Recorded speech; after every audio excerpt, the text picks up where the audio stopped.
Bien, buenos días. Soy José Bermejo, soy el profesor del área de informática y hoy vamos a hablar del tema del hardware. Bien, vamos a empezar hablando un poco de lo que es la unidad aritmética lógica, que va a ser la UAL, y su función va a ser ejecutar las operaciones aritméticas y lógicas con los datos. Tenemos la unidad central de proceso, cuya función va a ser administrar los recursos de un ordenador, dirigir el flujo de datos hacia la unidad aritmética lógica. Y bien, ahora vamos a hablar de las categorías de memoria. Tenemos dos categorías, la memoria ROM y la memoria RAM. Aquí vemos dos representaciones gráficas de los dos tipos de memoria. La memoria ROM, que viene integrada en la placa base, y la memoria RAM, que es una memoria extraíble. Vienen módulos de memoria que se insertan en zócalos. Podemos visualizar en la placa base cómo hay una especie de zócalos en los cuales se introduce la memoria. Características de la memoria ROM. Bien, la memoria ROM es una memoria permanente. Es una memoria que cuando apagamos el ordenador no se borra. Esa memoria queda ahí aunque desconectemos el ordenador de la corriente o lo que sea. En esa memoria el fabricante graba información que no puede ser borrada o alterada. En el contenido de la memoria tenemos instrucciones para iniciar la operación del ordenador. Es decir, son las órdenes que le damos al ordenador para que comience el proceso de arranque. Es decir, arranque de BIOS, arranque de controladores, inicio de Windows, etc. ¿Por qué se llama fireware a la memoria ROM? Bien, porque es un resultado de la integración del software y el hardware. Bien, a mayor fireware, es decir, los fireware tenemos que pensar que son como una especie de actualizaciones, logramos que el software cree mejor gestión para el hardware. Normalmente estos fireware corrigen defectos, nos traen mejoras nuevas o añadidos nuevos. La memoria RAM es una memoria volátil, es una memoria que cuando apagamos el ordenador, esa memoria desaparece. No es una memoria en la que nosotros guardemos datos. Lo que se hace es que cada programa, cada aplicación, constando de procesos, esos procesos se inscriben en la memoria RAM. Es decir, cada programa ejecutándose en un momento está consumiendo una cantidad de memoria RAM. Pongamos, por ejemplo, que el bloc de notas consume alrededor de un mega de RAM. Es un programa que ocupa poco. Y pongamos que tenemos el Dreamweaver que ya ocupa algo más, pongamos que 100 megas de memoria. Hay programas que necesitan una memoria y otros programas que necesitan otra. A mayor cantidad de programas ejecutándose en ese momento, me voy a quedar sin menos memoria RAM. Como vemos, su contenido cambia constantemente según se ejecutan unos programas u otros, o se procesan nuevos datos, o se abren diferentes explicaciones. Y la inscripción de los datos es totalmente aleatoria, no es consecutiva, se escribe en cualquier sitio de la memoria, va aleatoriamente. El contenido de la memoria RAM, como vemos, es el de todos los programas y datos que se procesan en un momento específico, porque ellos deben de ser transferidos a la memoria RAM para poder ejecutarse. Aquí vemos un ejemplo de arquitectura de hardware en el cual tenemos los dispositivos de entrada, tales como el teclado o el ratón, por los cuales le introducimos unas órdenes al sistema. Es decir, yo tecleo una Q y quiero que el ordenador me escriba una Q. Eso se procesa interviniendo tanto el procesador como la memoria principal, tanto la memoria RAM como la memoria ROM, que la memoria RAM que vamos a inscribir ese proceso de, digamos que estamos ejecutando el Word, y eso se nos mostrará en dispositivos de salida como puede ser la pantalla o la impresora si deseo sacar ese escrito por papel. ese documento voy a querer almacenarlo para utilizarlo más veces. Voy a necesitar de un almacenamiento secundario, como puede ser de tipo fijo, como puede ser el disco duro, o de tipo extraíble. Bien, entonces veremos cómo identificar los elementos de hardware que influyen en la velocidad del procesamiento de un PC. Vamos a ver cómo es el funcionamiento y las implicaciones de esos elementos. Y vamos a describir la función de la placa base, también llamada tarjeta madre o motherboard, y sus componentes. Vamos a ver los factores que afectan a la velocidad de procesamiento de un ordenador, que van a ser la memoria RAM. Como hemos visto, a mayor memoria RAM, mayor capacidad de poder ejecutar diferentes programas y de poder acceder a los datos. A menor memoria RAM, voy a tener menos espacio para poder ejecutar dichas aplicaciones, con lo cual el rendimiento va a ser muy limitado. Tenemos la memoria caché. Una buena memoria caché ayuda bastante a una memoria RAM.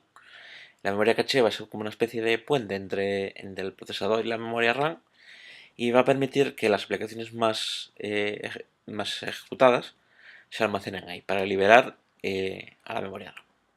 Tenemos el tamaño del registro de un procesador, en el cual vamos a ver, sobre todo actualmente, en los que tenemos ordenadores de 32 bits y 64 bits, vamos a ver cómo va a gestionar los procesos tanto uno como otro. El reloj del sistema, que es como una especie de manera de decir al ordenador que trabaje a una velocidad o a otra, es decir, mismo procesador puede trabajar a una velocidad moderada o puede trabajar a una velocidad ampliamente superada, que es lo que llamamos overclocking. Y tenemos los buses, que son algo así como las autopistas por las que transcurren los datos entre la placa base. A mayor cantidad de carriles y mayor velocidad, más rápidamente fluirán los datos. Y tendremos los componentes de una tarjeta madre y analizaremos los componentes. ¿Qué hace rápido un ordenador? Pues la reducción de la distancia entre los transistores que conforman el chip de la CPU. Esto a nivel físico, ya que esos datos van a tener que recorrer menos espacio. Otros componentes, como estábamos hablando, de la memoria RAM, la memoria caché, el tamaño del registro, el reloj del sistema y los buses. La memoria RAM se mide principalmente y sobre todo a nivel comercial en megabytes y gigabytes. Como sabemos, un gigabyte van a ser 1024 megabytes y un megabyte van a ser 1024 bytes. Actualmente las memorias RAM oscilan pues entre los 256 megas de RAM de ordenadores de hace 7-8 años a los incluso 64 gigabytes de los ordenadores más potentes que nos podamos encontrar.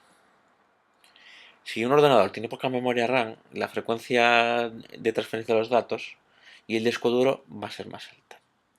Es decir, la memoria se queda sin espacio y va a tener que recurrir al disco duro. Para eso está el proceso de transferencia que llamamos paginación, swapping.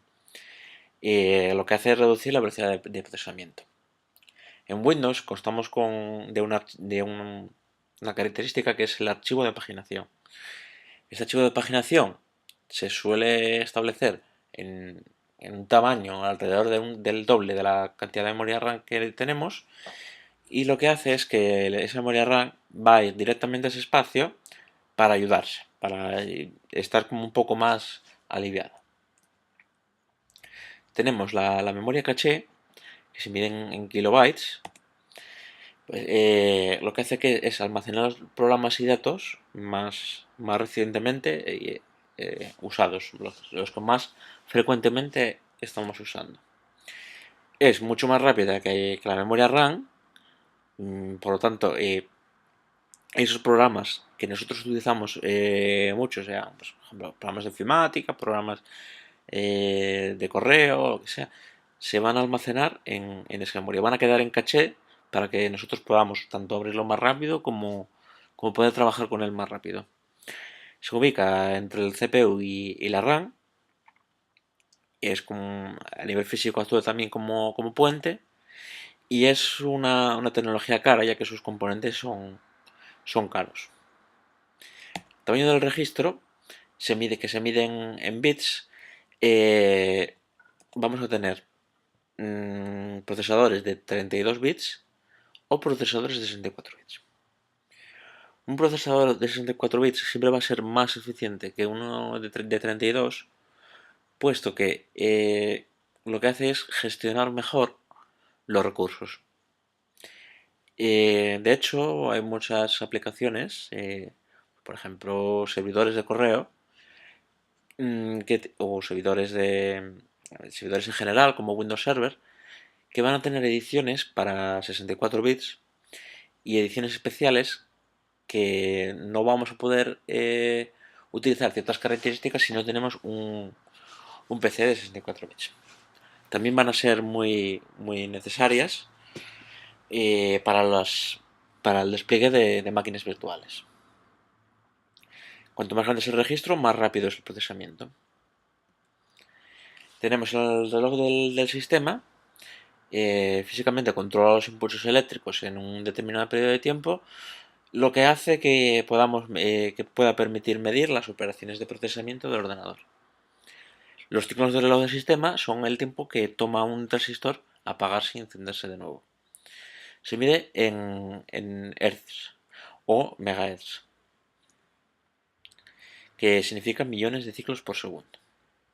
Tenemos los buses, que hablamos que eran una especie de autopistas o rutas entre los componentes de un ordenador. Los buses van evolucionando, se van haciendo cada vez de mayor capacidad, digamos, para ayudar a una velocidad de procesamiento. Existen los buses de datos y los buses de direcciones. El bus de datos es un conjunto de pistas, físicamente son cables, por las cuales viajan datos o pulsos, desde y hacia el procesador. Estos cables conectan la CPU con la memoria y el resto de componentes. Y luego tenemos el bus de direcciones, que es por donde viajan las direcciones de memoria, las cuales permiten acceder a los datos y programas del ordenador. Estos conectan a la CPU y la memoria. Tenemos la placa base, que es el elemento principal, es por así digamos el esqueleto de un ordenador. Ahí se van a conectar todos los demás sistemas operativos. Bien, aquí tenemos un ejemplo de placa base en la cual vamos a ver los diferentes componentes. Tenemos donde podemos almacenar donde se almacena la BIOS, ahí que es lo primero que se arranca el ordenador, las ranuras PCI, tenemos el caché, el chipset, los conectores, los zócalos, las pilas y las ranuras tanto ISA, AGP como PCI.